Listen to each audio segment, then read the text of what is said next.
Meus amados, nós vamos abrir a palavra do Senhor nesta manhã e nós vamos ler em João, capítulo 21, versículo 15.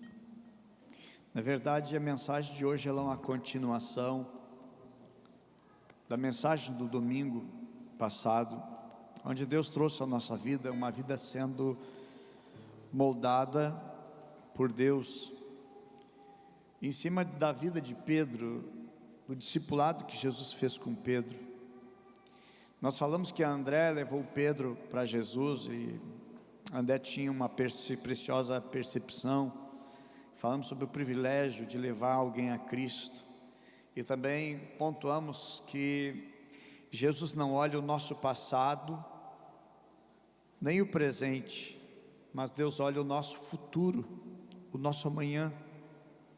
Quando Jesus disse, tu és Simão, filho de João, mas tu vais ser Cefas, tu vais ser Pedro. Falamos que Jesus viu Pedro lá de Atos dos Apóstolos e não o Pedro dos Evangelhos. E é de que Jesus ele consegue nos tratar pelo futuro que teremos e não pelo passado que praticamos ou cometemos. Então, falamos também que Pedro ele disse, afasta-te de mim. Ele reconheceu a sua miséria e a sua pecaminosidade. Eu digo, aqui começa o tratamento e a mudança de Deus. Vamos ler, diz assim, João 21:15. Depois da refeição, Jesus perguntou a Simão Pedro, Simão, filho de João, você me ama mais do que esses? Sim, Senhor, respondeu Pedro, o Senhor sabe que eu te amo. Então alimente os meus cordeiros, disse Jesus. Verso 16, Jesus repetiu a pergunta, Simão, filho de João, você me ama? Sim, Senhor, disse Pedro, e o Senhor sabe que eu te amo, então cuida das minhas ovelhas, disse Jesus. Verso 17, pela terceira vez, Jesus perguntou, Simão, filho de João, você me ama? Pedro ficou triste, porque Jesus fez a pergunta pela terceira vez e disse, Senhor sabe todas as coisas, sabe que eu o amo. Disse Jesus, então alimente as minhas ovelhas.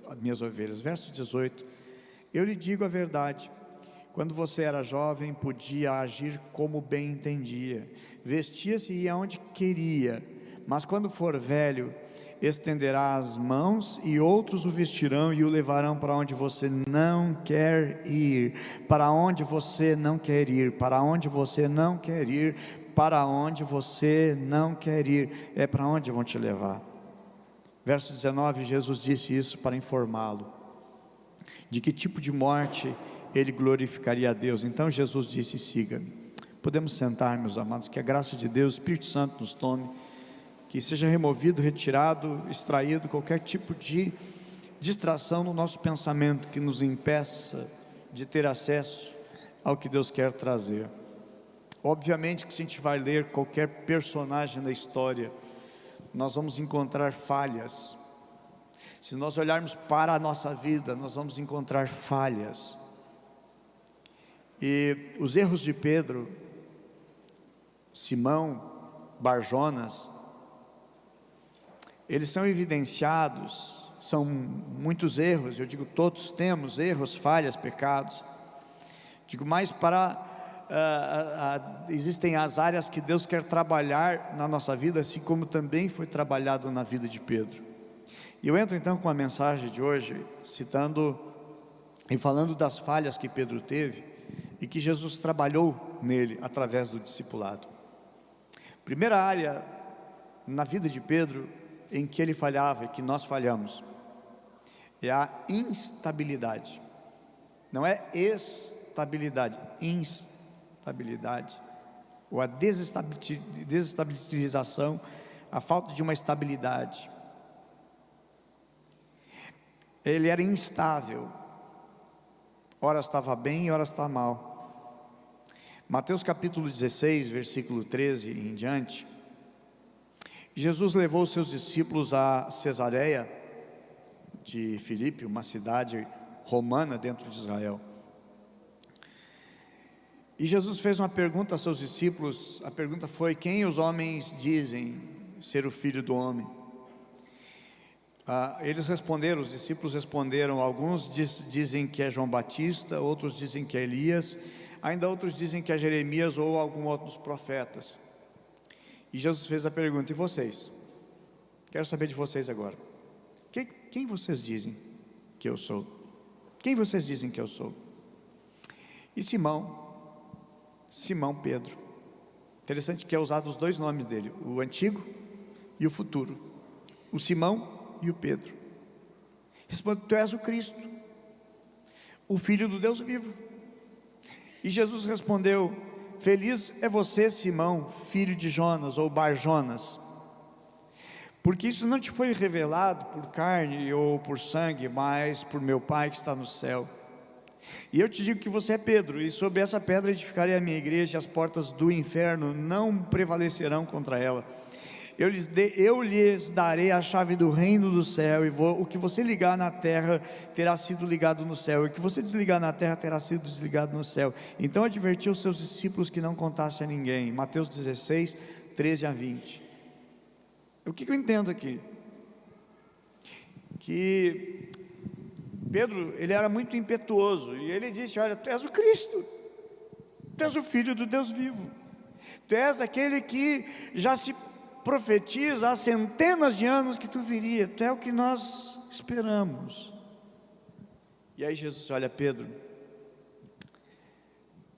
não foi carne e nem sangue que te revelou isso, mas o Espírito de Deus.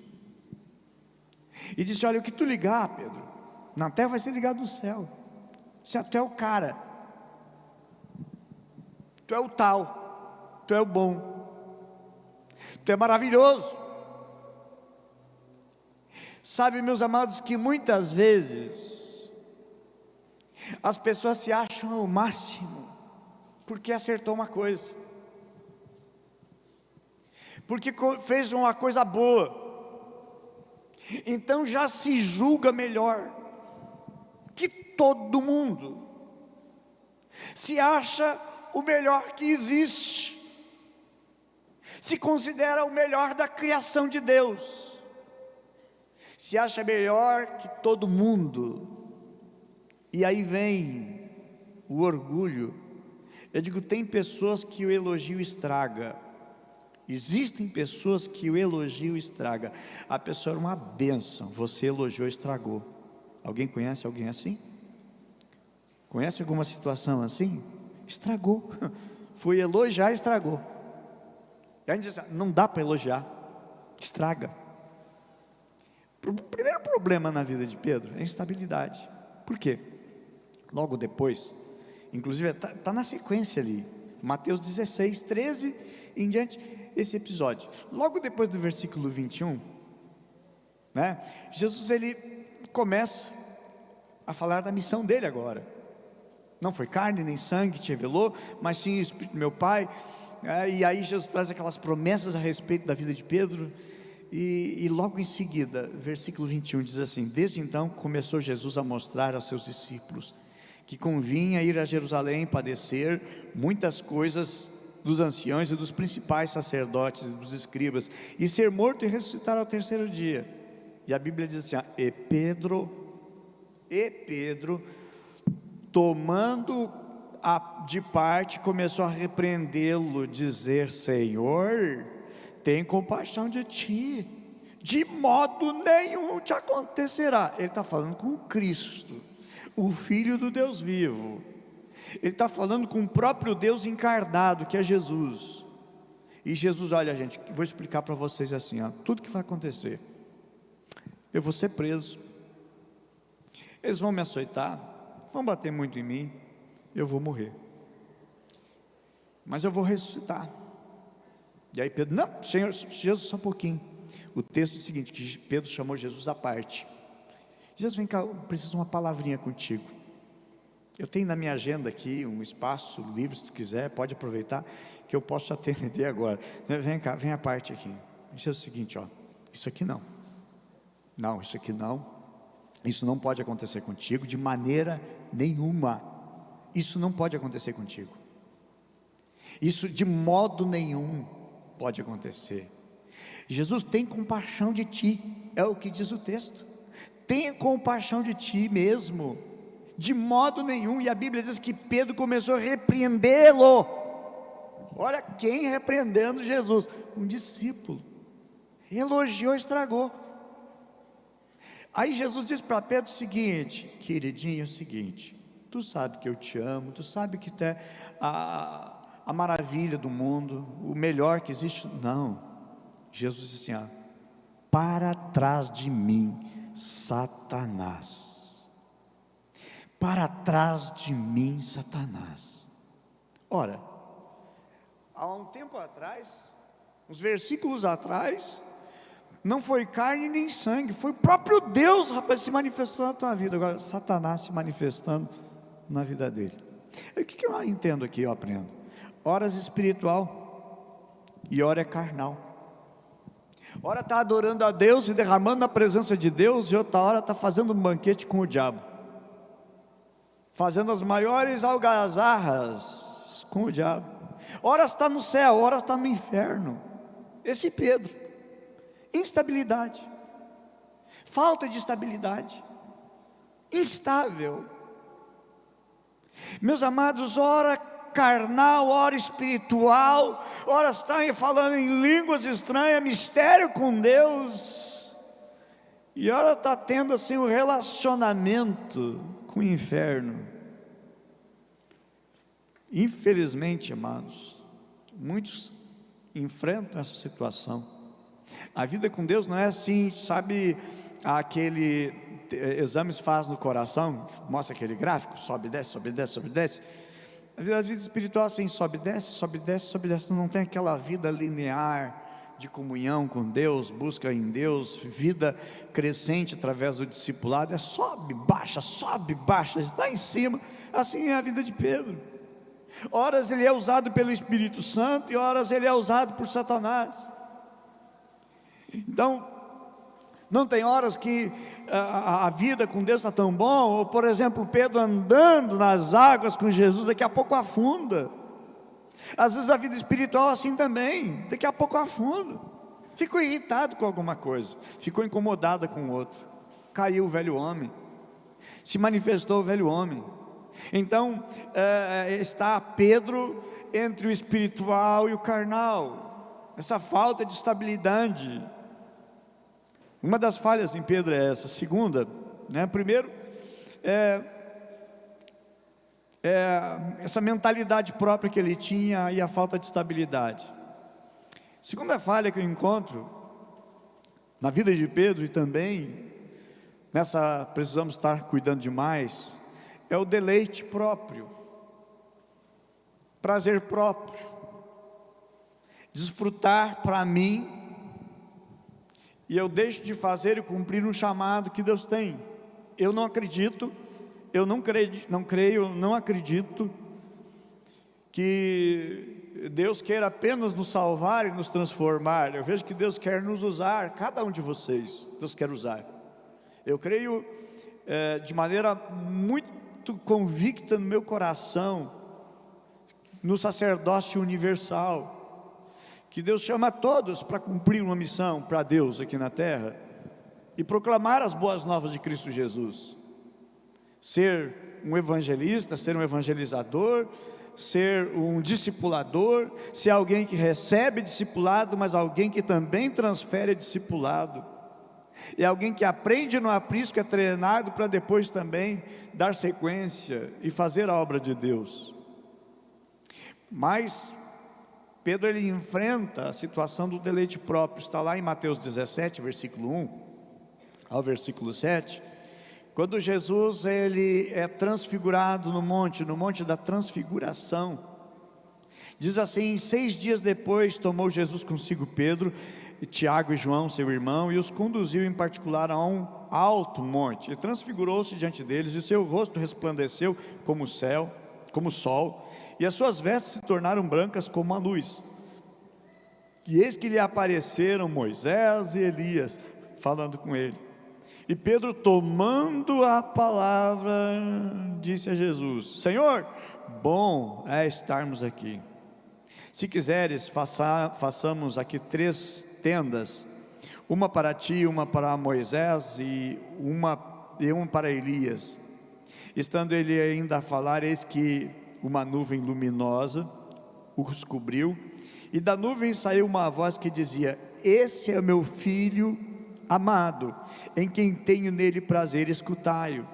E os discípulos, ouvindo isso, caíram do seu rosto, com seus rostos, e tiveram um grande medo. E aproximando-se, Jesus tocou e disse: levantai-vos e não tenham medo. Foi uma grande experiência com Deus. Jesus levou para o monte para ter uma experiência com Deus. O que Deus quer conosco? Que venhamos ter experiência com Deus. Não é pensar, vou num culto. Não, eu vou para ter uma experiência com Deus. Eu vou para a oração agora. Eu vou para ter uma experiência com Deus. Eu quero me achegar a Deus e ter uma experiência com Ele. E Jesus levou os seus discípulos para uma experiência de intimidade em cima do monte. E foi uma experiência extraordinária. Ele viu a glória, parte da glória de Deus ali através da transfiguração. Aquele lugar estava muito bom. Aquele lugar estava ótimo.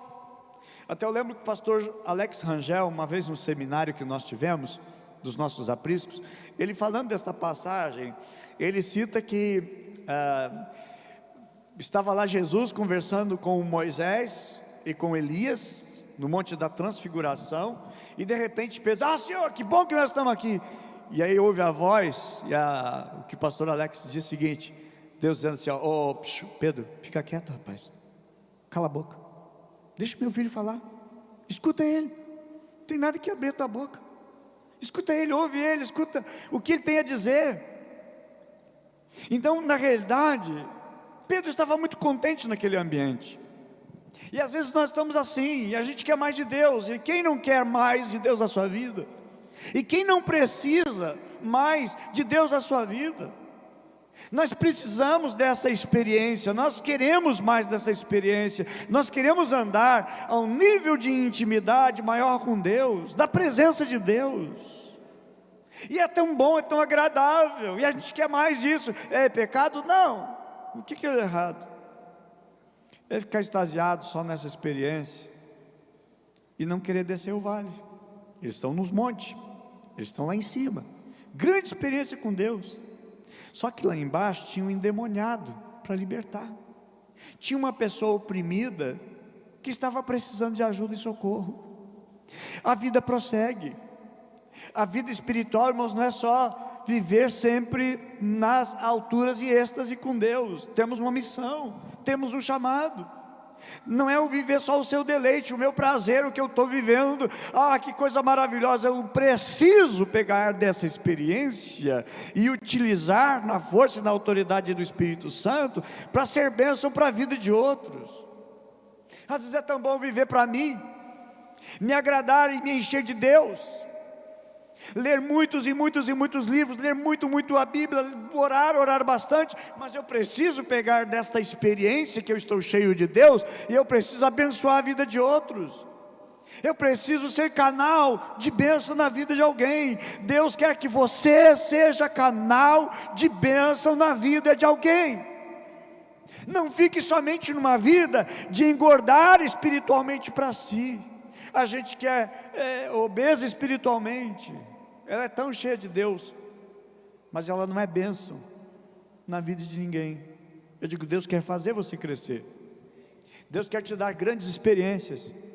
Deus quer te dar muitos dons, mas que não seja apenas para um êxtase espiritual, de desfrutar disso só para você. É para ser bênção na vida de outros. Observa que a Bíblia diz que Jesus chegou neles e tocou neles e disse: levanta, levanta, tem uma obra, tem algo a ser feito.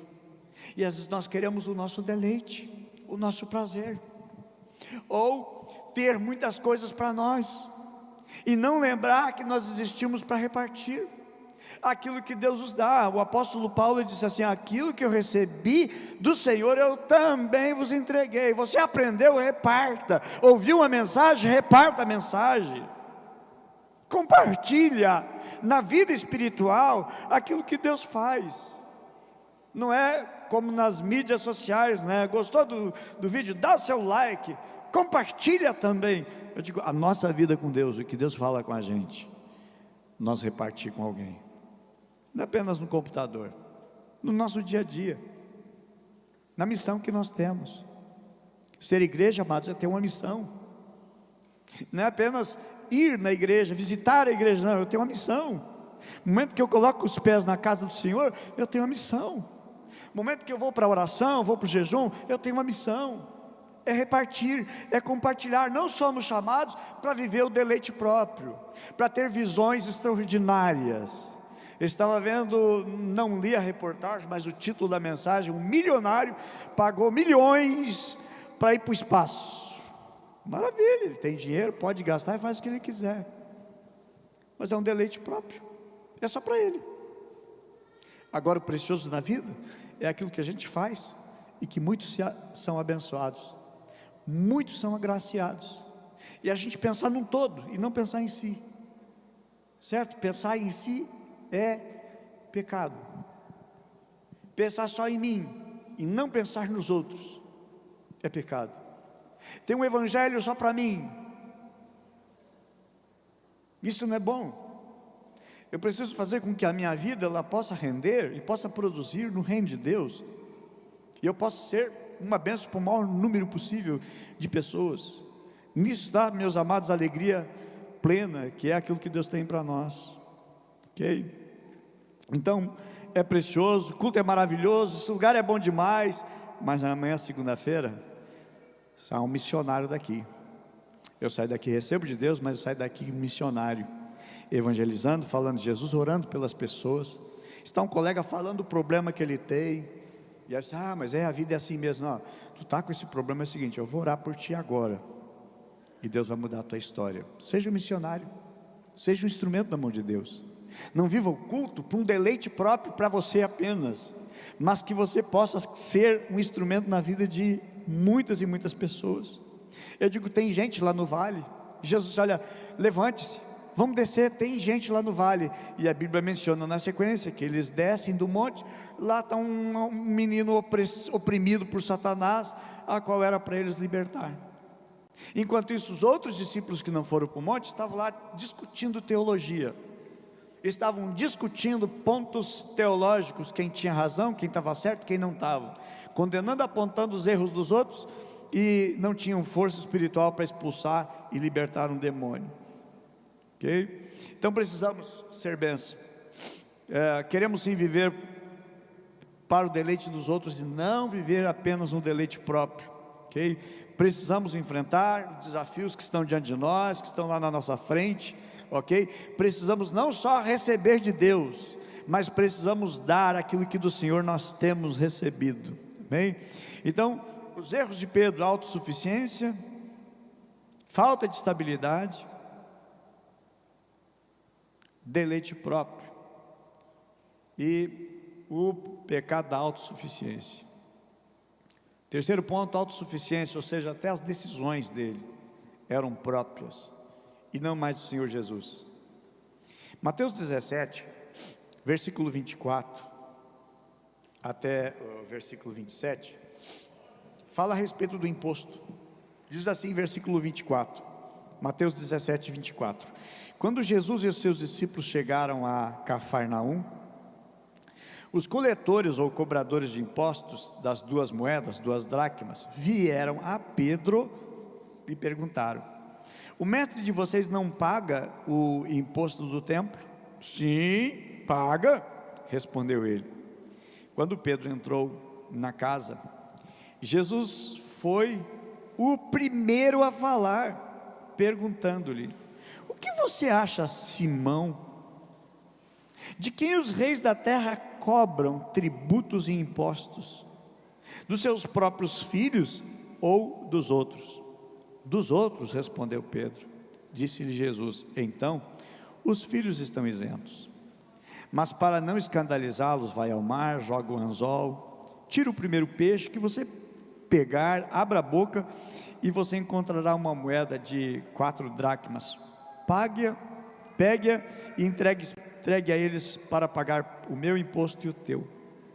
Problema da autossuficiência. Aonde isso que mostra, meus amados? Parece assim que Pedro sabe tudo, fez a pergunta, Pedro já sabe, e ele já deu a resposta. Nem sequer ele foi perguntar: Senhor, o seguinte, olha, fizeram uma pergunta, qual é a melhor maneira de eu responder essa pergunta? Como é que eu deveria abordar e falar para eles, e argumentar com eles a respeito do imposto? Porque perguntaram se tu pagava o imposto, eu já respondi por ti. Eu poderia ter dito assim, ó, pergunta para ele é que sabe da vida dele. Mas parece que Pedro agora cria uma certa autonomia e parece que está grandão, já responde até pelos outros, já sabe mais do que os outros. Aí eu fico imaginando o seguinte: esses mesmos ou outros também que não gostavam de Jesus, um dia perguntaram para Jesus: é lícito, é permitido pagar, se deve pagar o imposto para César? Eu fico imaginando, não fazendo a pergunta para Jesus, mas perguntar para Pedro: escuta, Pedro, o que tu acha?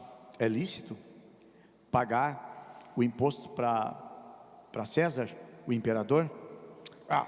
Faça o seguinte, ó, me tragam a moeda, e eu vou dar uma lição de moral em vocês. Se achando grandão.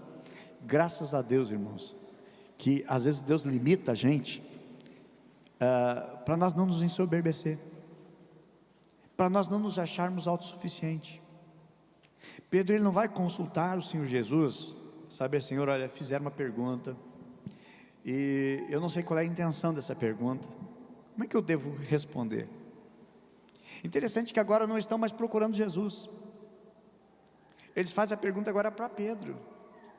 Aí isso vai insuflando, né? Vai deixando a pessoa mais inchada. E uma vez, ainda vivo, o pastor, o missionário Manuel de Mello, ele disse que às vezes a pessoa vai que nem um balão, vai se enchendo, aí Deus chega com a agulha e pum, estoura. Pedro parece estar grandão agora. É interessante porque aí ele vai para a casa onde Jesus está, e entrando aí nem fala nada, ele nem diz nada. Jesus é que fala primeiro, Jesus é que puxou o assunto, porque ele não chegou lá para perguntar para Jesus, já tinha dado a resposta antes. E às vezes quantas coisas a gente apanha na vida e sofre na vida, porque nós tomamos as decisões, depois que a gente vai orar para Deus, aí sofre, porque tomou a decisão antes, nem consultou a Deus, nem foi procurar saber qual é a vontade de Deus, o que Deus pensa a respeito disso. Mas a gente sabe o que a gente faz? A gente toma a nossa decisão, aí dá tudo errado, depois a gente vai orar, pedir para Deus consertar, das decisões que nós tomamos, daquilo que nós agimos e fizemos errado. E a gente vai: Deus, por que tu não me ajuda? E Deus podia até ser, né, bem crítico: tu não me perguntou, tu agiu pela tua vontade, tu foi pelo teu impulso, tu foi pelo teu querer, agora te vira.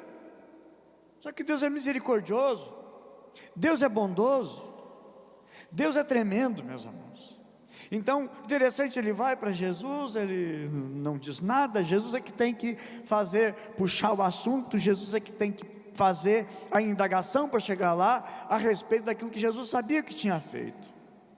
Então, parece que agora ele está grandão, não precisa consultar Jesus, não buscou resposta em Jesus, e às vezes nós não buscamos resposta em Deus, porque a gente já sabe tudo, a gente já nem pensa, nem vai buscar Deus, nem vai meditar em Deus, buscar na palavra do Senhor orientação. Então, Jesus é quem fez a pergunta, e o grande problema é não consultar a Deus, e é o grande problema de nós tomarmos decisões sozinhos, ou dar uma resposta sem consultar a Deus. Você vai falar com alguém, ora a Deus, peça: Senhor, me dá direção, me dá sabedoria, não tome decisões próprias, porque não vai ficar bem.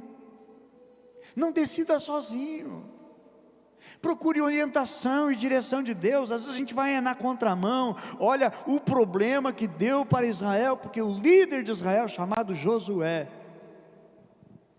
vieram uma comitiva de um outro povo para fazer aliança com Josué, e Josué fez o quê? Fez aliança com eles, porque eles disseram o seguinte: olha, nós viemos de um lugar muito longe, Olha, o pão que nós pegamos quando saímos lá, estava novinho, quentinho, e agora está esse jeito aqui, esse pão, todo duro, velho, embolorado. As nossas roupas, nossa sandália, estava boa quando saiu de lá. Eles enganaram Josué. Mas assim, eu já sei. Eu sei, isso aqui é realmente calçado de quem rodou muito. Essa roupa de quem já andou muito. Essa comida que eles mostraram aqui tem tudo a ver, realmente assim, ó.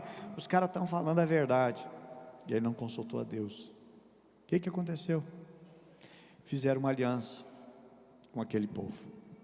E tiveram que honrar aquela aliança. Porque uma aliança, quando ela é feita, não pode ser quebrada.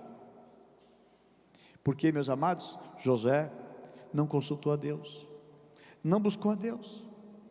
E quantas coisas você já sofreu na tua vida por não buscar a direção de Deus, ou por orar de maneira tão ansiosa, saiu da oração e já sai agindo. Calma, espera, Deus fala. Saul não esperou a resposta e resolveu fazer o sacrifício, não aguardou. Geazi é outro exemplo de decisão própria. Ele toma a decisão por ele mesmo, não por uma direção que Deus tinha. Josué trouxe problemas que durou séculos. Outro que na sua vida assim começou tão bem, foi o rei Asa, mas morreu mal, de enfermidade nos pés. Qual era o problema? Excesso de autoconfiança. Eu digo assim, um bom começo não garante um bom final. Um bom começo não garante um bom final. Nós precisamos consultar a Deus e cada dia mais depender do Senhor. Cada dia mais depender de Deus. Os problemas na vida de Pedro: primeiro, falta de estabilidade. Segundo, deleite próprio. Terceiro, autossuficiência. E o quarto, eu disse que eram 5 pontos, né? Justiça própria. Mateus 18, verso 21 e 22, diz assim: então Pedro, aproximando-se dele, disse: Senhor, até quantas vezes o meu irmão vai pecar contra mim e eu tenho que perdoar? Até 7? Até 7 vezes eu tenho que perdoar? Interessante, porque quem é que é irmão de Pedro? É André. E André é um cara legal. André é um cara precioso. Ele conheceu Jesus e já foi logo apresentar para o irmão dele, Pedro. Pedro era impetuoso. Pedro era alguém explosivo, era com um temperamento difícil. É interessante que ele disse: Senhor, até quantas vezes eu tenho que perdoar o André? Eu digo, acho que bem, analisando bem pelo temperamento, era André que tinha que perdoar o Pedro, e não Pedro perdoar o André, porque quem errava mais, irmãos, era Pedro. E ele tem uma justiça própria, o seguinte: ó, Senhor, até quantas vezes? 7? Tipo assim, ó, eu tenho capacidade de perdoar muito. Aí Jesus pega e diz para ele: Pedro, não, eu não te digo que 7, mas 70 vezes 7. Não é matemática 490. É para dizer assim, ó, tem que perdoar sempre. Tem que perdoar infinitamente. 7 é o número de perfeição na Bíblia. E 7 multiplicado por 10, e depois multiplicado por 7, irmãos, perfeição está no perdão, de conseguir perdoar. E Pedro, ele sofria muito com justiça própria. Ele achava que ele era justo. Na verdade, sendo ele o irmão de André, como eu disse, eu acho que era André que tinha que perdoar a vida dele, por causa do temperamento dele. Ele era sanguíneo, colérico, turbinado demais. E aí, obviamente, dá problema com um, tem problema com outro, por causa do seu temperamento. Então achava que erravam com ele. Não é que ele achava que ele errava com os outros erram comigo. Justiça própria. Todo mundo erra comigo. Eu não erro com ninguém. Eu sou um cara legal. Eu sou uma pessoa boa. Eu não erro com ninguém. E ele diz: quantas eu tenho que perdoar? Podia ser a pergunta: Senhor, quantas vezes uma pessoa tem que me perdoar? Se ele não tivesse justiça própria, Senhor, até quantas vezes as pessoas vão ter que me aguentar, me tolerar?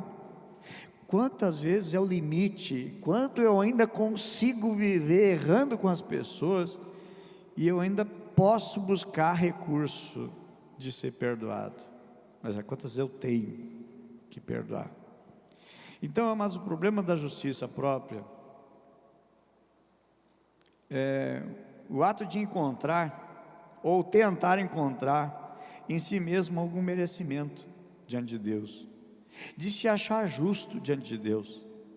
Justiça própria é crer que você pode ser justo por si mesmo, pelos seus atos, pelas suas ações, mas graças a Deus por Jesus Cristo, que é Deus que nos justifica, é Deus que nos perdoa.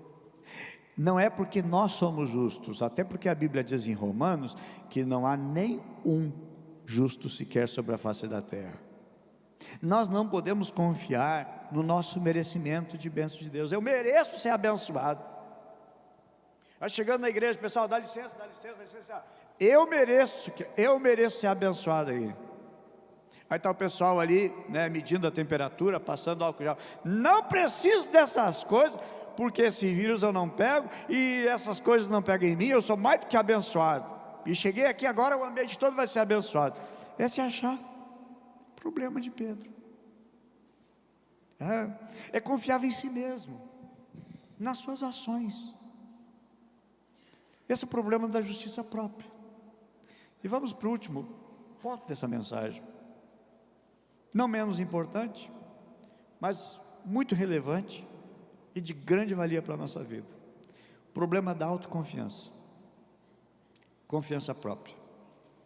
Lembrando que em Jeremias capítulo 17, Deus diz o seguinte: maldito é o homem que confia no homem, maldição recebida de graça, por confiar no homem. Autoconfiança. Quando ele diz o seguinte, lá em Lucas capítulo 22, verso 31 ao 34, diz assim: disse também o Senhor: Simão, Simão. Interessante que Jesus não está chamando de Pedro, mas Simão. Simão, Simão, eis que Satanás nos pediu para cirandear como trigo, peneirar como um trigo. Mas eu roguei por ti para que a tua fé não desfaleça, e tu, quando te converter, confirma a teus irmãos. Quando tu te converter, Pedro, não está convertido ainda, tu não tem condições de pastorear os teus irmãos, de liderar ninguém, enquanto tu não te converter. Mas é o seguinte: quando tu te converter, confirma os teus irmãos. E o verso 33, ele lhe disse: Senhor, estou pronto para ir contigo até a prisão, e até a morte. Autoconfiança. Eu sei, eu conheço a mim mesmo, eu consigo sim, eu posso. E eu vou te dizer, Senhor, eu vou contigo para a prisão, tá? E outra coisa, nem só para a prisão. Agora tu vai ficar abismado, tu vai até desmanhar com o que eu vou dizer. Senta aí, Jesus, eu vou até a morte contigo. Aí Pedro deve ter botado a mão na cabeça, coitadinho, pobrezinho, que miserável. Mas quantas eu tenho que suportar esse cara? Aí Jesus disse para ele, verso 34, te digo, Pedro, que não cantará hoje o galo, antes que 3 vezes tu me negue. Não, Jesus, eu te negar? Tu não me conhece. Mas sinceramente, tu não me conhece. Se tu me conhecesse, não ia dizer isso. Tu está loqueando, tu está doido. Eu não vou te negar. Aí, meus amados, o galo cantou. Mateus 26, do 33 em diante, a Bíblia vai dizer assim, 3 vezes, Pedro negando Jesus. Pedro respondeu ainda a todos, disse: ainda que todos te abandonem, eu nunca te abandonarei. Lá em Mateus 26, relata isso, ele disse: nunca eu vou te abandonar. Ainda que todos todos esses aqui, ó, o Tiago, o João, o Bartolomeu, o Felipe, o André, o meu irmão, todo mundo, todos assim te abandonam, eu não vou te abandonar. E aí Jesus, olha, eu te asseguro assim, que ainda esta noite, antes que o galo cante 3 vezes, tu vai me negar. Mas Pedro declarou: mesmo que seja preciso que eu morra contigo, nunca te negarei. E aí você vai para Mateus 26, versículo 69, você vai ver a primeira vez Pedro negando Jesus, 69 em diante. O texto diz assim: Pedro estava sentado no pátio, uma criada aproximou-se dele e disse: você também estava com Jesus o Galileu. Mas ele o negou diante de todos, dizendo: não sei do que você está falando. Depois, saiu em direção à porta onde estava outra criada e viu ele e disse aos que estavam ali: esse homem estava com Jesus o Nazareno. E ele, jurando, negou outra vez: não conheço esse homem. Prosseguindo o texto, ainda diz: aí começou depois, pouco tempo depois, aos que estavam ali chegaram a Pedro e disseram o seguinte, olharam e chegaram nele: escuta, cara, certamente você é um deles, o teu modo de falar te denuncia. Aí ele começou a se amaldiçoar e a jurar. Observe que o texto é o seguinte: começou a amaldiçoar, e ele disse: não conheço esse homem. A Bíblia menciona, começou a amaldiçoar e se amaldiçoar. O que é se auto-amaldiçoar? Assim, eu quero que um raio caia na minha cabeça, eu quero que tudo de ruim me aconteça, se porventura eu conheço esse homem. Eu não conheço. E a Bíblia diz que ele jurou. A Bíblia menciona que ele jurou. A Bíblia diz que ele amaldiçoou, dizendo: não conheço esse homem. Autoconfiança: não vou te negar, eu nunca vou me afastar dos caminhos de Deus. Eu vim nesse culto, fiz um propósito com Deus: a partir de hoje, sou fiel. Cuidado, diz assim: a partir de hoje eu quero ser fiel. Senhor, me ajuda, segura minha mão para que eu não caia, me sustenta, Senhor, cada dia, não deixa eu cair em tentação, Senhor. Sabe por que a gente ora? Porque nós somos fracos. Sabe por que nós precisamos orar, jejuar? Para buscar força em Deus, porque nós somos fracos. A gente é um vaso, gente, que quebra fácil. Nós quebramos tão facilmente, nós rompemos tão facilmente. Às vezes eu vejo assim, que Deus está trabalhando, e Deus está agindo na nossa vida e nos transformando cada dia mais. Aí a Bíblia diz que imediatamente o galo cantou. Deus deu sinal: o galo, pode cantar agora. E o galo cantou. Então Pedro se lembrou da palavra de Jesus, tinha dito: antes que o galo cante, você me negará 3 vezes. E saindo dali, chorou amargamente. E saiu dali, chorou amargamente. É aquela situação de uma pessoa que cai, erra, falha, peca, entristece a Deus e depois chora na presença de Deus. Eu digo, tem muito de Pedro na nossa vida, tem muitas áreas a serem vencidas, mas eu acho tão lindo, sabe o que, meus amados? O grande amor de Deus, porque Jesus olhou e disse o seguinte: tu vais ser pedra, tu vais ser pescador de homens, eu estou te vendo lá na frente. E eu digo, por que Jesus investiu na vida desse homem tão falho, tão errado? Por que Deus ainda te ama, sendo você um pecador ainda?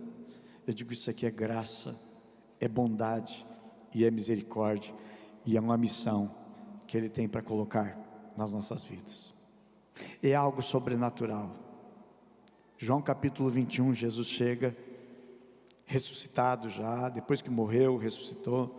Pedro foi pescar, desistiu de tudo, levou outros companheiros junto, estavam lá pescando, não pescaram nada. Chega um homem na beira da praia, Jesus, e Jesus disse: homens, pescaram alguma coisa? Não, não pegamos nada. Então lança a rede do lado direito.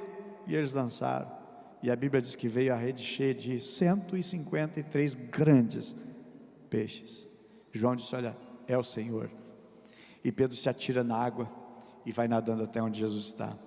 Jesus já tinha esperado eles com pão, com com um peixe, tudo preparadinho, a fogueira ali pronta. E aí Jesus chega para Pedro lá atrás, chamou Jesus de lado, a parte, Senhor, que ia, vem cá, não, nunca vai acontecer isso contigo, tu não vai para a cruz. Agora Jesus pega Pedro e diz, vem cá Pedro, vem cá, Pedro, tu me ama? Senhor, claro, te amo sim, então apacenta meus cordeirinhos. Continuando a caminhada, Jesus pergunta para Pedro pela segunda vez, Pedro, tu me ama, Pedro? Senhor, tu sabe que eu te amo, então cuida das minhas ovelhas. E a terceira vez, Jesus pergunta a mesma pergunta, porém, verbos diferentes, colocações nas palavras de maneira diferente, que no original do grego a gente encontra. Jesus pergunta para Pedro, tu me ama de verdade? E aí Pedro chora, e diz, Senhor, tu sabes todas as coisas, Senhor, tu me conhece por dentro, tu me conhece completamente, Senhor, tu sabe que eu te amo, tu sabe todas as coisas, tu sabe que eu te amo. E a Bíblia diz que Pedro chorou novamente, chorou quando se arrependeu, porque o galo cantou, e agora chorou, meus amados, porque Jesus confrontou. Mas fique imaginando como é que estava a mente de Pedro depois que ele saiu dali chorando amargamente quando negou Jesus. Como é que foi o sábado deles? Eu neguei Jesus, eu neguei o meu Senhor, eu neguei aquele que é a vida, que é o pão do céu. Ele está morto, ele está lá, mas eu neguei ele. Alguém chamava ele, Pedro, vem almoçar. Não quero comer, eu não quero comer. Pedro, vem jantar, não quero. Pedro, vem estar com a gente aqui, não quero. Pedro estava estragado por dentro. Chegou o momento, Pedro disse, desisto, eu desisto, eu estou desistindo, eu vou pescar. E aí Jesus chega para Pedro, se aproxima dele e cura o coração dele. Deus quer usar a tua vida, mas Deus quer curar teu coração. Deus quer restaurar a tua vida, assim como Ele restaurou a vida de Pedro. Sabe, meus amados, o discipulado foi extraordinariamente necessário. O discipulado, ele é um processo. A decisão por seguir a Cristo é uma decisão imediata, mas o discipulado, gente, não é um curso. O discipulado não é um curso que começa com a tal lição e termina com a tal. Discipulado, meus amados, é um processo. E eu digo, não aconteceu esse moldar de Deus, do Senhor Jesus na vida de Pedro, não foi da noite para o dia, levou tempo, levou muito tempo. Aí na morte de Pedro, os historiadores contam que iam crucificar Pedro na cruz, e ele disse, não façam assim, façam que me crucifique de cabeça para baixo, porque eu não sou digno de morrer como o meu Salvador morreu, eu não sou digno de morrer da mesma maneira que ele morreu, me crucifica de cabeça para baixo. É um homem mudado. Nas cartas que ele escreve, mostra a transformação completa de Pedro, que nós podemos encontrar nas suas cartas. É ele que vai escrever o seguinte: amados, andamos em temor durante toda a nossa vida aqui na terra. Ele que diz lá em 1 Pedro 1,17, esse invocais por Pai, aquele que sem acepção de pessoas, e Pedro fazia acepção, diferença de pessoas antes, julga segundo cada um, andai em temor durante o tempo da vossa peregrinação. Andem em temor, e ele perdeu o temor lá atrás. É Pedro, meus amados, que cheio do Espírito Santo, prega uma palavra com tamanha convicção. É Pedro que vai para a prisão, mas não nega Jesus. É Pedro que é açoitado e não nega Jesus. É Pedro que é agora colocado na sentença de morte, mas ele não nega Jesus. É Pedro que não se sujeitava a liderança nenhuma, pegou a espada para lutar quando Jesus foi preso. É ele que agora escreve lá em 1 Pedro 2, versículo 13 em diante: sujeitai-vos, pois, a toda ordenação humana por amor ao Senhor, quer ao rei, quer superiores. Eles sujeitem-se, submetam-se.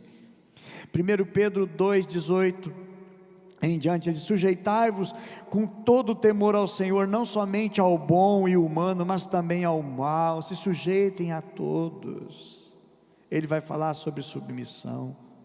Interessante que esse homem tempestivo, impetuoso, sanguíneo, colérico, ele vai escrever nas suas cartas sobre mansidão. É um contraste do velho Simão e do novo Pedro. E ele diz o seguinte, 1 Pedro 3,15: antes santificai a Cristo como Senhor em vosso coração, estais sempre preparados para responder com mansidão. Quem escreveu isso? Esse homem, que era um Pedro, mas que Jesus olhou para ele e disse: tu é pedra, eu estou te vendo lá na frente, eu estou te enxergando lá na frente. Eu pergunto: onde é que está aquele Pedro que espraguejava, que amaldiçoava, que negou que não conhecia? Agora é o seguinte: estejam preparados para responder com mansidão. A transformação, a mudança que Deus faz é extraordinário. Só que essa mudança, essa transformação é um processo. E eu finalizo citando Mateus 3,11, João Batista o profeta, que ele diz o seguinte: eu vos batizo com água para o arrependimento, mas depois de mim vem um outro mais poderoso que eu não sou nem digno de desatar as suas sandálias. Ele vos batizará com o Espírito Santo e com fogo. Jesus não está dizendo que fogo é o batismo com o Espírito Santo. A experiência do batismo com o Espírito Santo, Atos capítulo 1:8, traz o chamamento, capítulo 2 traz a promessa. Eles são batizados com o Espírito Santo, mas se batizará com fogo. O que é fogo, gente? Fogo é um processo, é o fogo que purifica, é o fogo que trabalha o ferro duro e torna ele maleável, é o fogo que deixa o barro mais firme, mais forte. São as provas, são as lutas, é um discipulado aguerrido, bem acompanhado, meus amados, e bem assertivo. Tanto que Atos capítulo 1, para mostrar que batismo com o Espírito Santo e batismo com fogo não é a mesma coisa, Atos 1:5 diz assim: portanto João, que de fato batizou com água, entretanto dentro de poucos dias vós sereis batizados com o Espírito Santo. Mas Mateus 3:11 diz: vos batizará com o Espírito Santo e com fogo. O fogo, meus amados, é o trabalhar de Deus na nossa vida, mas Ele está trabalhando, e Ele está realizando, e Ele vai fazer uma boa obra, porque a Bíblia diz o seguinte, que aquele que começou em nós uma boa obra, é fiel para completar, e Ele está fazendo a obra, e que essa obra continue, e que cada dia mais Ele nos melhore, para a glória de Deus. Amém? Vamos orar a Deus. Eu quero convidar você a fazer com Deus um propósito, fazer com Deus uma aliança. E hoje, se você quer entregar a sua vida a Cristo, você quer reconciliar-se com Ele, você quer voltar-se para Ele, você quer estar mais cheio dEle, vamos fazer esse propósito com Deus nesse dia de hoje, porque nós precisamos, nós carecemos, e entendemos que Deus está nos colocando num processo para melhorar a nossa vida, para nos transformar de um Simão em um Pedro, de transformar a nossa vida, de trabalhar em nossa vida aquilo que Ele tem de melhor para a nossa vida. Deus te ama tanto, mas tanto, que Deus não quer te ver assim. Deus quer te transformar e tirar todo o peso da tua alma, toda a angústia do teu coração, e nós estamos num lindo e maravilhoso processo, que todos aqui possam participar dos discipulados, dos crescendo na fé, dos apriscos. Meus amados, tem tanta coisa, tanto agir de Deus, para Deus realizar e Deus fazer. Vamos orar? Senhor Deus e Pai, no nome de Jesus, obrigado, meu Deus, pelo Teu fogo em nós, obrigado pelos Teus confrontos na nossa vida. Não viemos, meu Deus, ouvir a Tua palavra para dizer que nós somos o cara, que nós somos importantes, de nos endeusarmos, Senhor, mas para reconhecer as nossas mazelas, as nossas misérias, que somos tão pequenos e necessitados, e que nós precisamos da tua ajuda, que nós precisamos do teu socorro. Declaramos nesta manhã que sem ti nós não somos nada, mas contigo, Senhor, nós nos tornamos fortes. O povo que conhece o seu Deus é um povo forte. Meu Deus, dependemos cada dia mais de ti e menos de nós.